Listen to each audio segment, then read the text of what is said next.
before I forget, let me just say that Microsoft did have a great TGS this year, 2024. They did have some good reveals. For one, they showed a brand new trailer for Metal Gear Solid Delta Snake Eater.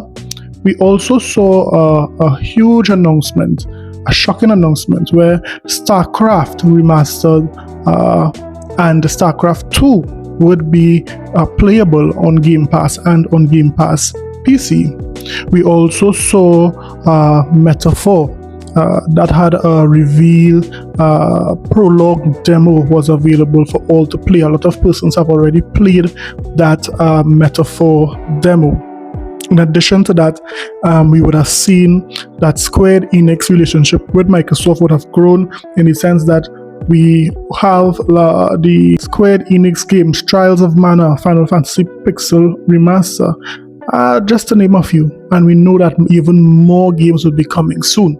In addition to that, we would have seen the Dragon Quest 3 HD 2D remake. We got a sneak peek of that.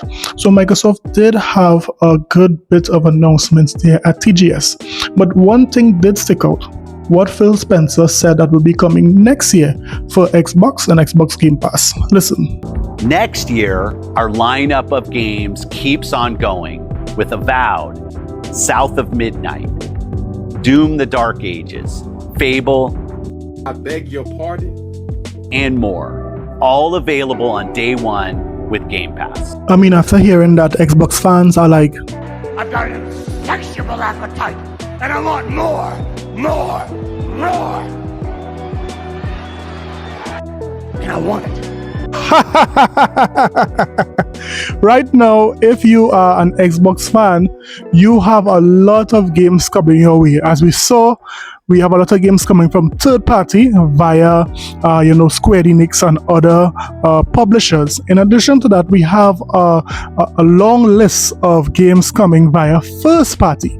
We have the Indiana Jones and also Stalker 2, not forgetting Avowed, South of Midnight, Doom, and of course Fable, as was just announced. So there's a lot of games coming Xbox way in the very near future. But I digress. Today we're not talking about that. Today we are going to talk about, was Digital Foundry correct when they said this? Depending upon what you want to do with the PlayStation 5 Pro, maybe you don't need to buy a PlayStation 5 Pro. If you want to get 60 FPS in every game, don't get a PS5 Pro. I don't think that's what it's supposed to do. That's where you'd start looking towards a PC, because the weakness in the PS5 Pro is still the CPU. I think the GPU is really fine for great looking visuals in most games, especially with PSSR, as we just saw. But if you want things like path tracing, or you want like 60 FPS no matter what, or 120 FPS no matter what, that is not what a console is. That's when you start looking towards PC. And then honestly, stuff like an RTX 4070 is actually like a good notch higher than the PS5 Pro, in my humble opinion, just because I feel like, yeah, like Rich just said, like it's going to be better than that 45% that Mark Cerny quoted. But it's also like, if you do turn on ray tracing, then it gets a lot better. I think we saw that in Alan Wake 2 when I compared the difference between an RTX 3080, which was better in rasterized, but the RTX 4070 had like 50% higher frame rate with path tracing stuff on. It was like nuts. Yeah, it was way better. So yeah, these are not one-to-one comparisons. They can't ever be at the moment for price, but I think it's just like the price of the PS5 Pro makes it where you can start considering different things that are yes, more expensive. PS5, a PC will be more expensive. I mean, that was some bold words there from the guys at Digital Foundry. Are they just capping, or were they paid off by Microsoft? We'll have to find out. What does the evidence show? In addition to that, by now we are expecting, given all the hype of the PlayStation 5 Pro, that it should be sold out. This console should be hard to get at this point, correct? I'm hoping so, for the pony's sake, that this console has sold out and there are no more to get. We would also investigate that. So you know what? Buckle up, guys. Let's get it. This is a sickness! Yes! Let's get it. So before we continue, if you are new around here, stay true around here and hit that subscribe button. Now you might ask, what are you getting when you subscribe to this channel? Well, you'll be getting the best Xbox content this side of the 7 seas. Of course, we sprinkle in a little Nintendo news here and there. And of course, we expose Sony for their terrible business practices and we give you the Sony pony salt. That's what you get here. So hit that subscribe button if that interests you. Now let's get back to the video. First up, let's talk about the PlayStation 5 Pro. Did it sell out? Well, we all know that when this console was announced, the PlayStation community said this is the final nail in the Xbox coffin. They said this thing is more powerful than a 4090. Y'all remember that? Y'all remember how crazy these ponies were when they said this, that ludicrous statement? Yes, so the PlayStation community was really hyping up all of this PlayStation 5 Pro. Now, given the hype, did it sell out? Well, let's see what this article says. PS5 Pro still hasn't sold out ahead of its release date. Sony's new PlayStation 5 console is widely available after pre-orders went live on September 26. Pre-orders for the PS5 Pro and the PS5 Pro 30th Anniversary Edition went live on September 26.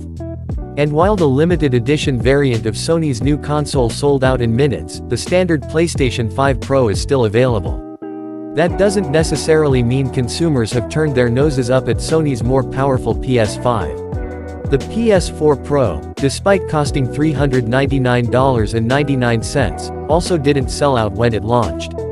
However, we're used to seeing Sony's hardware get snapped up as soon as pre-orders are announced. The PlayStation Portal, PlayStation Earbuds for PS5, PSVR 2 PC adapter, and many of the best PS5 controller colors have sold out immediately, but PS5 Pro has bucked the trend. Sony's PS5 Slim 30th Anniversary Edition has also proven popular, as the homage to the classic PlayStation quickly sold out at PlayStation Direct. Thankfully, Walmart will stock the 30th Anniversary Collection on October 10th at 10 a.m. Eastern Time, 7 a.m. Pacific Time. It's easy to see why the PlayStation Pro 5 is still available. The console's $699.99 price is the biggest culprit, and many have expressed their disappointment that the PS5 Pro doesn't include a disc drive. Sony also hasn't done a great job highlighting how PS5 Pro enhanced games are superior to what players have already experienced and failed to mention that Gran Turismo 7 is one of the few 8K PS5 Pro games in its initial announcement presentation. Still, the PS5 Pro will appeal to those who want the best console experience possible, and we may see an uptick in orders after it's released on November 7th. The new console improves the resolution and frame rate of many of the best PS5 games and allows developers to add more ray tracing support. That might not appeal to those who are already happy with the PS5, but depending on what Rockstar does, GTA 6 is still the game that could get people to pick up Sony's more powerful PlayStation 5 if the differences are stark. Wait. I was told that the PlayStation community was the community of the rich and famous. I mean, they don't bat an eye to purchase anything. I mean, they are the guys who call the Xbox fans brokies and so forth and so on. How hasn't this console sold out yet? And a matter of fact, they were boasting that this console was the nail in the coffin. Why isn't this console sold out yet? To my recollection, I recall even the Xbox Series X was sold out numerous times during its launch window. So how come the PlayStation 5 Pro didn't sell out? This has exposed the PlayStation community yet again. This console is too expensive for what you are getting. That is why these ponies and jabronis hasn't mustered up the strength to purchase this console as yet. But there's still hope. Let's see what happens during the holiday season. Would the masses go out and buy the PlayStation 5 Pro, or would they prefer to pay for the heat in their houses? Next up, we would have learned that the PlayStation 5 Pro do not run all games at 60 FPS 4K. I mean, that was evident when it came to Dragon's Dogma. that was, the PlayStation 5 Pro was struggling to hit that game at 60 FPS. We also saw that when it came to Warhammer, the new Warhammer that came out, the PlayStation 5 Pro cannot run that game at 60 FPS as well. Now, there are even more titles that are, being shown that the PlayStation 5 Pro cannot run at 60 FPS, but this is, appalling, because I was told that this game was an atom bomb. This console was an atom bomb. It was able to run anything. It was more powerful than a 4090. That is what the PlayStation community was trying to sell, everyone, that this console could do. Now, there's even more articles being written currently helping us to see that right now the PlayStation 5 Pro would struggle to hit 60 FPS with Alan Wake 2. Listen. Alan Wake 2 with ray tracing will run at 30 FPS on PlayStation 5 Pro. Time to temper expectations when it comes to the PS5 Pro's ray tracing, especially when it comes to games that can bring an RTX 4090 to its knees. With hands-on impressions of games running natively on PlayStation 5 Pro hardware, it's safe to say that for console gamers looking for the best visual fidelity, Sony's mid-generation refresh won't disappoint. From in-race 60 FPS ray tracing in Gran Turismo 7 to the impressive Ratchet & Clank, Rift Apart and Marvel's Spider-Man 2 running at a full 60 FPS with fidelity mode visuals. Throw in PlayStation Spectral Super Resolution or PSSR upscaling, which uses AI like NVIDIA's DLSS to deliver a crisper and cleaner image compared to the baseline PS5 console, and there's definite hype surrounding the Pro after the lukewarm initial reaction. However, the PlayStation 5 Pro, even at $699, will not be able to compete with a high-end or mid-range GeForce RTX 40 series GPU in terms of its overall performance and ray tracing capabilities. Case in point, Remedy's Alan Wake 2. Alan Wake 2 is getting PlayStation 5 Pro enhancements, including the addition of ray tracing to the game's quality or fidelity mode. Thanks to PSSR, the 60 FPS performance mode also has improved visuals, effects, and overall image quality. Our graphics engineers at Remedy have greatly enjoyed improving Alan Wake 2 for PS5 Pro together with the team at Sony Interactive. Thomas Puha, Communications Director at Remedy Entertainment, writes.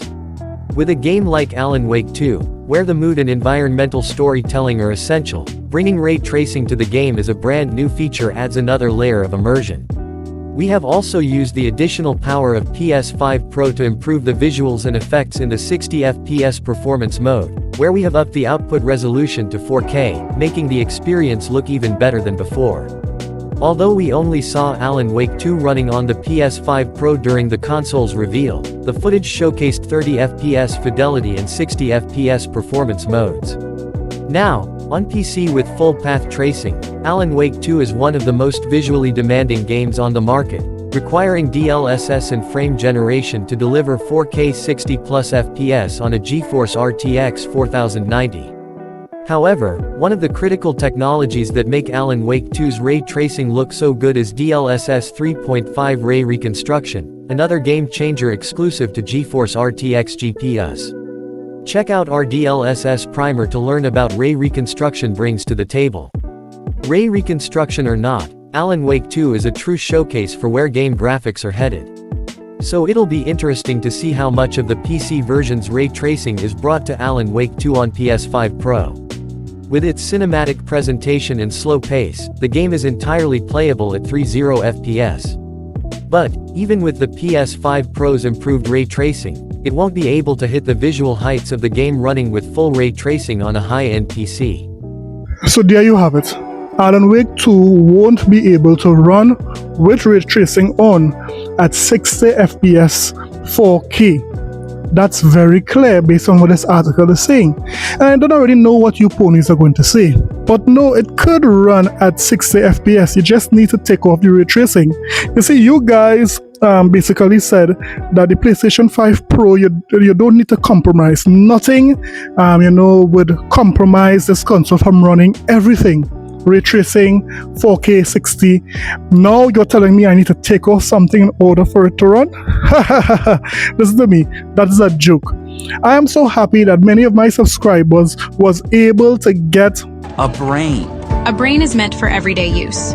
Those living with moderate to severe stupidity have seen immediate improvement in common sense with a brain. Because I really don't know who is this for. But let me hear what you think about, the PlayStation 5 Pro. Are you going to get it?